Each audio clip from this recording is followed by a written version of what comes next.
The boy's sisters ignored the boy badly. पिछले audio series में आपने देखा कि कैसे शॉपिंग मॉल में हंगामा शुरू हो जाता है और एक अनजान लड़की लड़के को सिर्फ इसलिए थप्पड़ मारती है क्योंकि लड़के का बैलेंस बिगड़ा और वह उससे टकरा गया।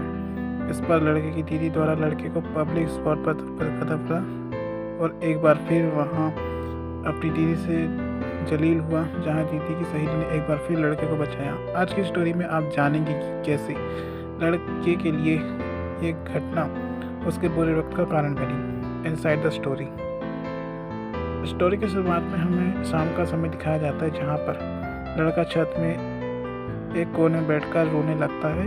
अब लड़का क्यों रो रहा था, इसके पीछे की कहानी जानते हैं। तो जैसे ही लड़के की दीदी की सहेली ने लड़के को घर पर छोड़ा तो लड़के को शर्म आती है कि अपने घर में वो कैसे जाए, क्योंकि लड़के के साथ आज तक कभी ऐसा नहीं हुआ कि उससे एक अनजान लड़की से थप्पड़ खाना पड़ा हो और उसके बाद उसकी सिस्टर से भी उसने चाटा खाया, जिससे ब्रोसिस का यानी ब्रदर सिस्टर का रिलेशनशिप ब्रेक हो गया।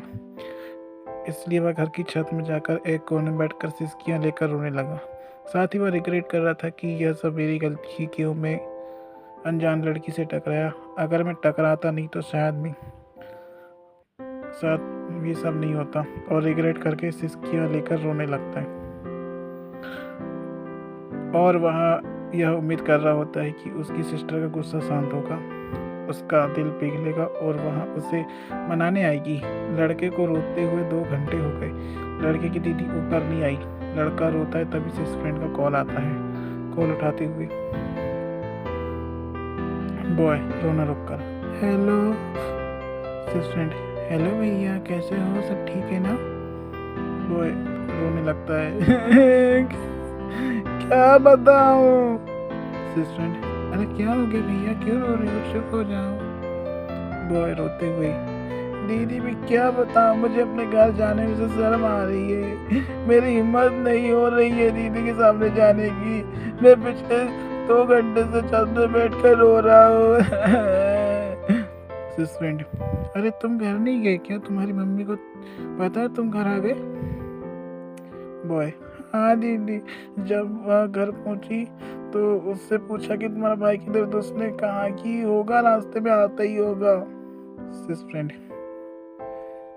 थैंक गॉड, मैं तो परेशान हो गई थी तुम्हारे लिए कि तुम घर पहुंचे या नहीं। लेकिन भैया रात होने वाली है और ज़्यादा देर तक छत पे नहीं रहना चाहिए। नीचे चले जाओ, तुम्हें भूख लगी होगी ना, जाके खाना खा लो। बॉय रोते हुए, कैसे जाऊं दीदी, मेरी दीदी मुझसे बात नहीं कर रही। मुझे लगा कि वह मुझे ढूंढते हुए आएगी और मुझे मनाएगी, पर अभी तक नहीं आए। फ्रेंड, अच्छा ऐसा है क्या, रुको मैं एक बार कॉल करके देखती हूँ। फ्रेंड लड़के की सिस्टर को कॉल लगाती है और लड़के के लिए पूछती है। Friend, hello sister, hello friend, तुम्हारा भाई छत में रो रहा है। सिस्टर, तो मैं क्या करूं?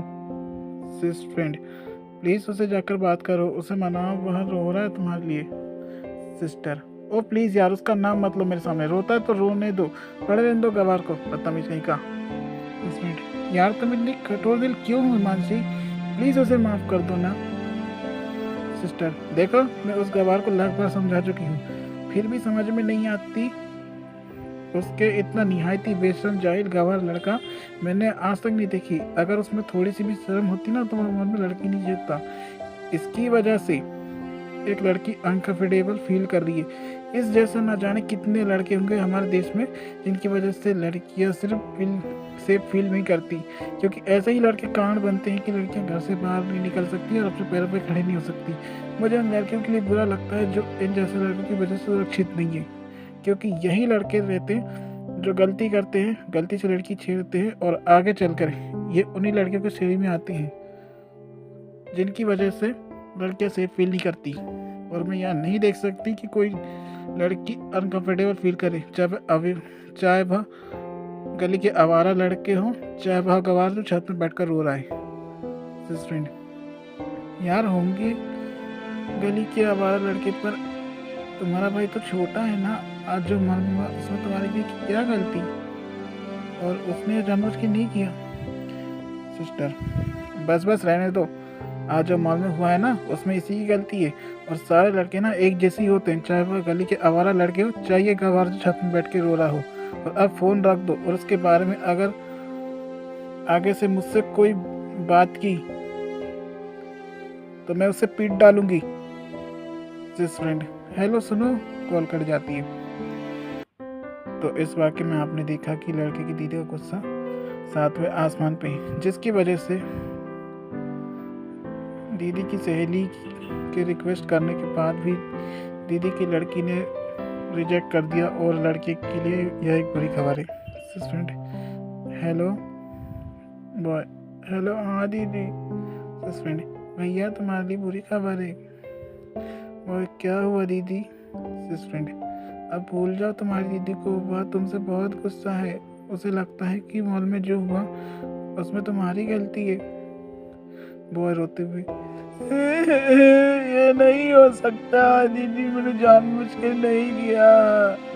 फ्रेंड भैया मुझे पता है तुमने जानबूझ के नहीं किया, पर उसे तो यही लगता है ना। मैंने बहुत ट्राई किया, बट मैं रिक्वेस्ट से ज़्यादा कुछ नहीं कर सकती। और दीदी क्या कुछ नहीं हो सकता क्या? फ्रेंड देखो भैया, अब तुम्हें अपनी दीदी से बात किए बिना ही अपनी लाइफ में आगे बढ़ना होगा, अकेले सरवाइव करना होगा। मुझे नहीं पता कि तुम्हारी दीदी का गुस्सा कब तक रहेगा, पर मुझे पता है कि यह सुन के तुम्हें अच्छा नहीं लगेगा। पर प्लीज़ अपने आप को संभालो। दीदी की सहेली की बातें सुनकर लड़का खुद को संभाल नहीं पाता और फूट फूट के रोने लगता है। और रोने के बाद वह आंसू पूछता है और नीचे चले जाता है, और देखता है कि खाने का समय हो चुका है और सभी खाना खाने के लिए बैठ चुके हैं। उसकी दीदी भी, पर उसे शर्म आ रही थी। तभी उसकी मम्मी उसको बुलाती है। मॉम अरे बेटा सब बैठ गए, आ रहे हो खाना खा लो। बॉय आता हूँ। लड़का चेहरा धो के खाने बैठता है। वहाँ उसकी मम्मी पापा और उसकी दीदी आपस में बात कर रहते हैं, और लड़का अपनी दीदी की तरफ एक नज़र देखता है, पर लड़के की दीदी लड़के की तरफ एक बार भी नहीं देखती, और यहाँ से लड़के को इग्नोर करना स्टार्ट कर देती है। लड़का खाना खाकर छत में जाता है और दीदी की सहेली को फ़ोन लगाता है। बॉय हेलो दीदी। फ्रेंड हाँ भैया बोलो। बॉय दीदी मैं कैसे करूँगा, मुझसे नहीं होगा दीदी, मुझसे बात की बिना नहीं रह पाऊंगा। फ्रेंड भैया शांत हो जाओ, मैं जानती हूँ कि तुम्हें कैसा लग रहा होगा, पर समझने की कोशिश करो। अगर मैंने उससे बात करने की कोशिश की तो हो सकता है कि वो तुम्हें बहुत मारे, क्योंकि उसने कह दिया कि अगर मैंने उसके बारे में बात करने की कोशिश की तो वो तुम्हें पीट डालेगी। बॉय अब मैं क्या करूं? फ्रेंड घबराओ मत भैया, बस उसे बात मत करना, क्योंकि मैं तुम्हें पीटते हुए नहीं देख सकती। याद करो जब तुमने मुझे बैड टच किया था तब उसने क्या हाल किया था तुम्हारे गालों को सुझा दिया था ना थप्पड़ मार के। और एक बार बताऊं, जब मैंने पिछली बार उसे कन्विंस किया था ना तो उसने ये कहा था कि अगली बार से फिर से अगर ऐसा हुआ तो मैं उसे बहुत मारूंगी, और मैं नहीं चाहती कि वो तुम्हें मारे। इसलिए भैया उसे रहने दो। उसके इग्नोरेंस से तुम्हें तकलीफ होगी, पर तुम्हें इसे सहकर टफ टाइम को निकालना होगा। बॉय पर मैं किससे बात करूंगा दीदी? फ्रेंड भैया तुम्हारे मम्मी पापा है ना, उनके साथ टाइम स्पेंड करो, उनसे बात करो, और तुम्हें कभी अपनी दीदी की कमी महसूस हो ना तो मुझे फ़ोन लगाने करना। बॉय रोते हुए ठीक है दीदी। फ्रेंड प्यार से बात करते हुए ठीक है भैया, रोना बंद करो, चुप हो जाओ मेरा प्यारा भैया, नहीं रोते ना प्लीज़ मेरा भैया, स्ट्रॉन्ग है ना, अपने आंसू पोछो। बॉय ठीक है दीदी। फ्रेंड ठीक है भैया, रात बहुत होगी, जाके सो जाओ, और तुम्हारे घर में एक अलग से कमरा तो होगा ना? बॉय हाँ दीदी। हाँ तो वहाँ सो जाओ, क्योंकि हो सकता है कि वो तुम्हें अपने साथ न सुलाए, तुम्हें अकेली सोने की हैबिट बनानी होगी। बॉय ठीक है दीदी, बाय। फ्रेंड बाय भैया, good night, sweet dream. Boy good night दीदी। तो दोस्तों, इस स्टोरी में आपने जाना कि एक छोटे भाई की सिस्टर का बिहेवियर सेंसिटिव हो तो एक गलती करना कितना भारी पड़ जाता है। और बात करें इस स्टोरी में तो लड़के ने एक ही गलती को कई बार अंजाम दिया, जो हमारे ऑडियो सीरीज चैनल में कई बार इस स्टोरी में आप जान चुके हैं। और जो पिछली स्टोरी में लड़के के साथ मॉल में हुआ वो कोई छोटी मोटी बात नहीं थी, यह एक बहुत बड़ा इंसिडेंट था जो कि पुलिस केस बनने वाला था। अगर दीदी की सहेली ने लड़के को ना बचाया होता तो उस अनजान लड़की ने पुलिस में कंप्लेंट कर देती और लड़का छेड़छाड़ के आरोप में जेल जाता।